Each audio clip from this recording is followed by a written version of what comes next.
Welcome to Small Business, Big Network, the podcast for small business owners who want big results from their networking. I'm Liz Drury, a freelance voiceover artist who knows that if you're not working, then networking could help. Steve Sweeney, also known as the Referral Guy, is a former BNI trainer who now runs the Australian Referral Training Academy. What Steve doesn't know about referral networking isn't worth knowing. Thank you very much for being my podcast guest today, Steve. It's absolutely my pleasure, Liz. It's great to be a part of it. Now, I think you're the first guest I've had from your particular part of the world. Tell us where you are. I live very close to probably Australia's surfing capital, which is called Torquay, on the south coast. The city most people would know, which is closest to it, is Melbourne. It's about, an hour and a quarter as you take the freeway out of the centre of Melbourne and head to the southwest. Sounds very nice. And are you a surfer yourself? Well, I suppose you could vaguely apply that term to what I do. But if you saw me, you would realize exactly how generous you were being. I certainly get out there and attempt to catch a wave every now and then. I very much enjoy it. Surfing is one of those things you don't have to be good at to enjoy, which is good because it means because I'm not very good at it, I have to take a lot of ribbing from the people that I go surfing with, who are very good surfers. So tell us a bit about your background then, Steve. What have you studied? What have you done in the past? Sure. So what I've studied is child rearing, from a hands-on kind of approach. In that my wife was at the pointy end of a large company here in Australia called Target, and she was kind of doing her thing up there and flying around the world and being the executive and all that kind of stuff, which was great. She loved it for a time, and then so I was raising the kids, which was a whole lot of fun. I was involved in kindergarten duties and school duties. I was actually the president of our Cub Scouts for a little while. So very much a homebody for a number of years whilst we were raising the kids. But one of the things that happens, I don't know if you have kids, Liz, but one of the things that happens is that your brain gets a bit mushy. Yes. And love them dearly, but you need another kind of outlet for your talents. And so I started writing blogs and things like that. And we went traveling for a bit. And the blog that I wrote about our travels, I came back and we were at some community event at the local hall, and I had only sent the blog just via email to 4 or 5 friends in town. Anyway, we were at the hall, and people I hardly knew were coming up to me and saying, "Steve, I loved your blog." And I thought, I didn't send it to you. How would you know about this? And so I sort of, I began to get a little bit of confidence that maybe I was a good writer. And so I started writing. But I really did learn my skills as a writer just by getting out there and doing it. So in answer to your question, I don't have any formal qualifications. But I've got a heck of a lot of people that read what I write. So who knows? Maybe that counts for something. And so where has the writing taken you? What happened next after that? Sure. So I sent it off. So that particular blog, I sent it off to a number of newspapers, and was very surprised when a number of editors came back. There were 5, in fact, that came back and said, "Love what you've done. Let's publish the whole series." And at that point, a penny dropped. Maybe this is, a marketable talent that I've got. And so at that point, I decided to do a little bit of self-study in relation to copywriting, because copywriting is a completely different art form from the blogging that I had done. So I got involved in that. And I also, at that point, joined an organization called BNI. And I'm sure that's alive and well over in your part of the world. And I rose to the dizzy heights in BNI of training director. And so that was a really fun gig. So it's kind of, as high as you can go without being an executive director, which is one of the franchisees. And so, and I loved what I did. I got around to a variety of different chapters. So the boss at the time owned 2 regions. and I was the guy who dotted around to all of his chapters. There were about 45 and 1,200 members, and I trained them all in what I call the art and science of attracting referrals. And it was such a fun thing that I thought to myself, you know what, this is the new me. I love writing, and I love this. And so for a time, I kind of juggled the two businesses. But then I thought to myself, you know what, I'm going to slowly try and extricate myself from the writing business. And when I say slowly, Liz, I don't know if you've ever tried to extricate yourself from a business whilst still keeping it running. It was the first time I've ever done it. Yes, it was the first time I've ever done it. But anyway, nonetheless, that process is now through. And so I have opened my own business, which is the Australian Referral Training Academy. And I now teach people privately what I call the art and science of attracting referrals. So it's been a fun ride. Yeah, so the acronym for that is ARTA.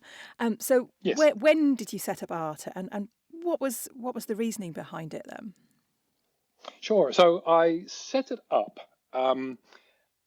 Let me see now. It would have been about 2 years. I put the machinations of a business in place behind the scenes and never really publicized it. 2 years before I left BNI, which would have been about 2018, I suppose. And then I didn't leave BNI until roughly the middle of 2020, maybe a little bit later than that. But from then, it's kind of grown. And the reason behind it is because whilst I was in BNI, I noticed something, and it happens in every business. It's not a criticism of BNI, but there were a whole lot of visitors who came to various meetings, and a fairly small percentage who decided to join. And that is completely the same with every organization. There are more people that say no to you than say yes to you. That's life, right? And so I thought to myself, so there's a market right there. It's the people that don't want to join large referral agencies like BNI, and there's a number of them. And so I thought to myself, all right, okay, let's do that. And then I started asking, a few more businessy type questions, like, defining the market sector a little bit more thoroughly, because that's vital. And then also putting together business plans, et cetera, et cetera. And so tell me a bit about what ARTA does for for the people that come along to you. Sure. So it's an educational facility. So I do not have members. So when I was setting it up, I thought to myself, okay, so what are all the points of difference? Now, as a business person yourself, Liz, you understand that points of difference are vital in terms of allowing people to find you and stick with you. So what are the points of difference? One of the ones was I didn't want to be a membership organization. Hands up, everybody who loves paying an annual membership fee. That would be nobody, I guess. That would be absolutely nobody, exactly.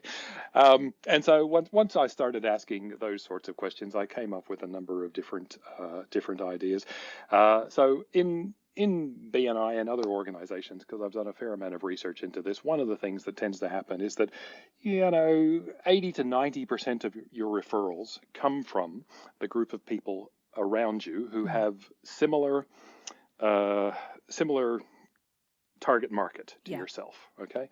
And so I thought to myself, well, let's just go ahead and make some teams, some referral teams. And so that they can be independent bodies, because I'm not a membership organization. So I'll train them, and I'll, bring them into existence, et cetera, and teach them, the art and science of attracting referrals, so that, but they can do it on a much more efficient basis than happens in most of the major networking organizations. And so what kind of businesses do you find are coming to you? What sort of size? What kind of sector are they in? Sure. They're quite often in the B2B sector, which is the sector that I personally feel more comfortable in, having been there as a copywriter myself. So bookkeepers, accountants, insurance brokers, anybody in marketing, so copywriters, graphic designers, website designers, SEO people, those sorts of things, through to legal people, like that. So anybody who deals in the B2B sector is where I feel confidence because they were the people that used to give me all the referrals. So I've kind of, Yeah. lived the experience of getting referrals when I was a BNI member. And some people, come to me for just the one-to-one coaching. So there's a number of different ways to be attracting the referrals. You can be in the teams, but you can also be just part of, you can be a single entity and have 6 or 7 vital relationships around you, but they don't know each other. So you're just independently managing various relationships. Yeah.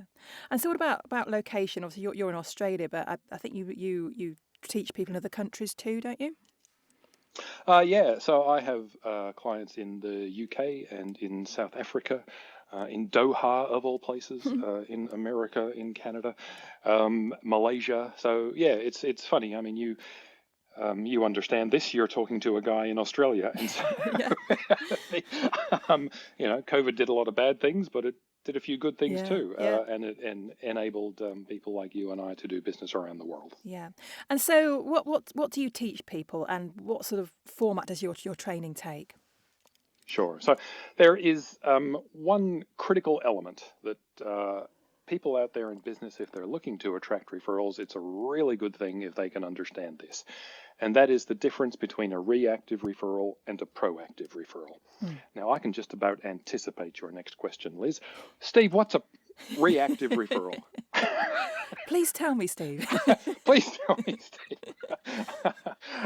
So let's just say, Liz, I am over at your place, okay, and for whatever reason I need to wash my hands, and I go into your bathroom, but I notice that your tap is dripping. So after washing my hands, I come out to you and I say, hey, Liz, I know a plumber. He lives just around the corner, doesn't charge like a wounded bull, always cleans up after himself, gets loads of referrals and testimonials, and I certainly send lots of people to him. Would you like me to make an introduction? Okay, so that's, the referral generation language there, right? Yeah. Anyway, so you'll say yes or no, but for the point of the story, that's immaterial.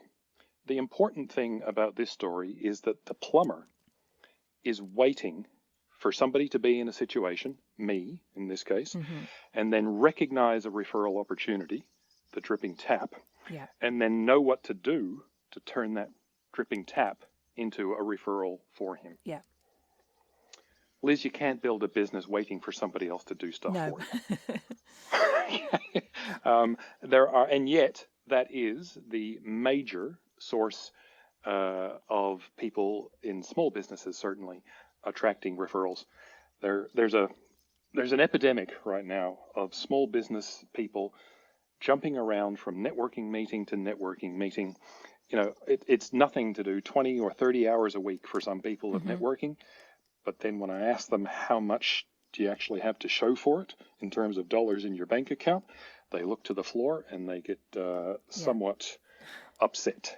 Yeah. And it's because they're networking to a relatively shallow degree. And it's the degree where, I know the people that I could be referring to. I've had one meeting with them and they haven't passed me any referrals. I'm disappointed. I'm dejected. I'm moving on. It is such a common state of mind. And so once people learn about proactive referrals and the environment that it takes for them to be produced on a reliable cycle, then it's just such a much happier place for them to be. And so you can manage this in the one-to-one relationships that you might have or within the teams. But one of the things about a deeper relationship that you have is that there's obviously more trust there. Yeah. And so you can get down to nitty gritty and have meetings that don't just talk about the weather and the football. I mean, it's important that, relationships start off and go through the normal processes. But if you're still doing that by, meeting number 4 or 5, something's gone wrong, and so knowing the questions to ask and knowing the structure of how functioning referral partners meet regularly is an absolute eye opener to most people. Yeah. And would you say there's an optimum size for a referral network? I would say, generally speaking, that most business owners, if they do what they do well, and they're surrounded by other people who do what they do well, you don't really need much more than 6 or 7. I mean, you can grow them to, 8, 10, 12 if you want to. But then it really does become a case of how many relationships can you sustain? Yeah. And so if you've got 6 or 7 and that are sort of, providing you a sufficient amount of work for your ability to cope with that work, then, if you're looking to grow your business and bring people more in, which is great, then you can train them up. And if they're salespeople and capable of doing the tasks at the same time, then they can be introduced to their own people as well, who might be exchanging referrals with them. But to answer your question, sort of, 6, 7 is kind of what I generally recommend. And how long would you say it takes for that small group of people to sort of really get to know each other's businesses well enough to pass, really great referrals to them? Sure. So the nature of the people that I take in to form the teams, the launching process itself, it's a little bit different to how a BNI chapter might be launched, for example. So in that there are sufficient pre-existing relationships there that they already have the trust. Okay. You may have heard of the expression "know, like, and trust."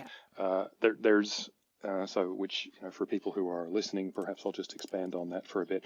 There's a theory that's held, or a tenet that's held in referral circles, which is when people know, like, and trust you, you will refer business to them. I can tell you, Liz, there's a little bit more to it than that, because I bet you could think of about 200 people that know, like, and trust you, but they're not referring work to you. Yep. Okay. There is something that's critical that is missing from that little equation. And that is these people that know, like, and trust you, they all also have to want to pass business to you. It's the desire that drives the activity, but there aren't too many other people teaching that. And so within the teams or deepening the relationships, you can create the desire, and it's all based on self-interest. I'm going to call a spade a spade. If you and I are in one of these relationships, for example, Liz, if all I'm doing is taking the referrals you're giving me, you're going to stop giving them to me because you want you want something in return. So the self-interest drives the activity that creates the referrals for you, because I want to keep receiving those ones that you're giving me. And once people know the techniques, then it's not hard. It's not rocket science. Do I sound like a rocket scientist? You don't have to answer that. But anyway, so it's quite possible to learn these techniques, and they're just communication techniques. It's quite possible to learn them, put them into practice, and create referral opportunities. Yeah. Now, tell me about the Referral Guide radio show, which is something else that you do, I believe. Yeah, that's a really fun gig, and Liz, I'd like to have you on. So I run a radio show every week on a Wednesday. So I did it today, my time here in Australia. It's a lot of fun. I interview people from all around the world, just like your good self. I'll just give you a little bit of a backstory. I started doing this about, 2.5 years ago or something or other. A BNI colleague of mine at the time said to me, Steve, I've got myself a radio show gig, but I don't know how to put a show together. Can you help me? And I said, what makes you think I know how to put a show together? I've been on the radio. Anyway, for whatever reason, she had confidence in me. And so I helped her out. But through the course of doing that, I was moping a bit, Liz. I was thinking to myself, oh, I want a radio show. So she connected me with the owners of the station, who are two wonderful people, Bill and Donna. And since then, I have got my own show, but they've also decided that I should be the fellow who trains all of the other on-air announcers in how to monetize their radio shows. So, so these people, they're business owners, like you and me, and they want a return on their investment. And so they they're very good business owners, and they're very good at being, accountants, doctors, lawyers, whatever they are, right? But they weren't born to be radio presenters. And so learning a few simple techniques for being an announcer that turns their show into value for themselves and the people in their audience, it's a fun thing to be able to help them with. Yeah. So what plans do you have for ARTA and your radio show over the next few years? I'll start with the radio show first. The radio show is something I have really come to enjoy. It's kind of the highlight of my week. And if all that happens with that is that I stay doing it, then I'm a pretty happy camper, Liz, because it really does put me in contact with a lot of wonderful people. So initially, when I first started for about, I don't know, a year or so, maybe a bit longer, but I started just, giving out referral advice, effectively just training the audience in how to attract referrals. But just between you and me, Liz, it's referral marketing, it's not rocket science. And I started to repeat myself. Eventually you run out of things to say, and so, which is exactly what I did. And that's when I started interviewing people from all around the world. So if I keep doing that, I will be a very happy camper. ARTA itself is growing. You would never guess how, by word of mouth referrals. And so it's, and I love it. And so the plan, because I'm really only in my first year. Whilst I started it all that time ago, I didn't do anything with it while I was in BNI because I just considered that to be too much of a conflict of interest. And then I had to take, roughly 18 months to extricate myself from the copywriting business so that I could concentrate on ARTA. And so what I'm looking forward to doing is more coaching of people around the world and the creation of the teams around the world too. That's what floats my boat. My target for next year is to create 20 teams is what I've got down, but have them dotted around the place, because those teams then become the feeders for other teams and for other referrals for me. It's a self-fulfilling prophecy. And with the other, the one-to-one clients that I deal with, I just get joy on my face when they phone me back in a few weeks' time and saying, "Hey, Steve, I did that, and guess what?" I said, "What? You got a referral? Terrific!"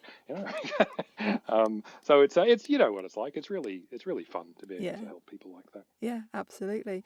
So just finally, then, Steve, if people want to know more about ARTA, or the radio show, what's the best way for them to get in touch with you? Sure. So they can get me on my email, which is Steve, Steve, at referralacademy.com.au. And don't be bothered by where you are in the world. My sleep patterns have changed remarkably over the past 4 or 5 months since I've been doing this bit full time. And it's, like I say, it's wonderful to be able to connect with folks around the world. Lovely. Well, thank you very much for being my guest this morning. And hopefully I can be a guest for you too shortly. I will. I'm just about to send you an email and we'll work something out. Yes, it would be great to have you on, Liz. Thank you, Steve. No trouble. Thank you. It's been great to be part of your show. Thanks for listening to Small Business, Big Network. If you found this podcast useful, please do rate, review and subscribe. And don't forget to share it with the rest of your network too.